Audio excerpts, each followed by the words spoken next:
All right. So let's look at this example. So this has two radicals in it. They are separated. So we're going to start by squaring both sides. All right, so this is the naughty side because it has a square root part and a not square root part. So we can't just cancel the radical.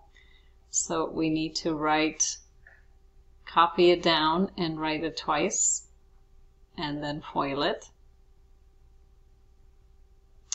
This one is the nice one because it has the square root over the whole thing. So when you square it, it just cancels the radical and we get 4q plus 1. All right, let's do this FOILing. So this and this gives me, there's two of them. So radical q minus 2 squared. This and this gives me 3 radical q minus 2. This one the same, 3 radical q minus 2. 3 times 3 is plus 9. And that's 4q plus 1. All right, radical square cancel out. We get q minus 2. Then I have 3 and 3 of the same thing. So this is 6 radical of q minus 2 plus 9 is 4q plus 1. All right, we see that we have a radical here. So we need to get rid of everything around it. We're going to subtract the q and add the 2 and subtract the 9. These all cross out and we get 6 radical q minus 2 equals 3q. 3 minus 9 is minus 6. All right, we have the 6 here. Okay.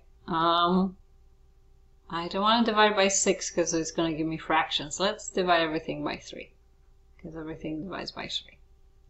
All right, I'm going to scroll up. We have 2 radical q minus 2 equals q minus 3. We got to square both sides again. We're going to do that.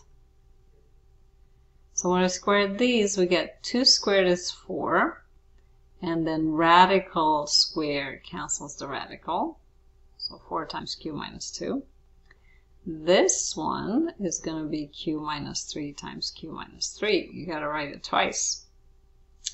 Let's distribute. We get 4q minus 8. Let's FOIL. We get q squared. Minus 3 is negative 6q plus 9. We end up with the quadratic, so we need to get everything to one side, subtract the 4q, and add the 8, and we end up with 0 equals q squared minus 10q plus 17. And this doesn't look like it factors. I see my mistake. Okay, so I look back, 6 divided by 3 equals to 2. That's where the mistake is. So let's change this into 2's. All right, so when we multiply these, it's going to give me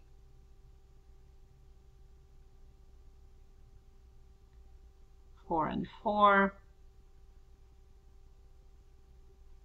All right. Yeah, so we're fixing this.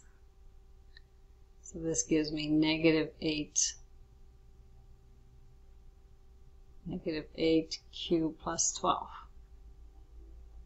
Ah, that looks better. I think we can factor this. Let's factor it out.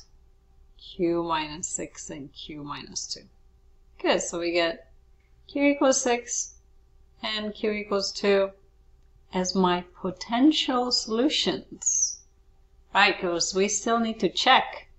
So we gotta go back to the beginning and check those solutions. Okay, so q is 6. Let's do that one first. Let's get a different color. So q equals 6. We're gonna plug into both sides and see if they match. So we have square root of 6 minus 2, which is 4, plus 3. This gives me 2 plus 3, which is 5. Right? On the other side, question mark. All right. 4 times 6, 24, plus 1 is 25, which is 5. Yay, they're equal. So Q is 6's. Great. They are our favorite answer. Now let's look at Q equals to 2. Plug it in, we get square root of 0 plus 3, which gives me 3. Plug it on this side, we get question mark 8 plus 1. So square root of 9, which is 3. Yay, that works out too. So this is our favorite too. So both of the answers check out, which is nice after all that work to not have to cross them out.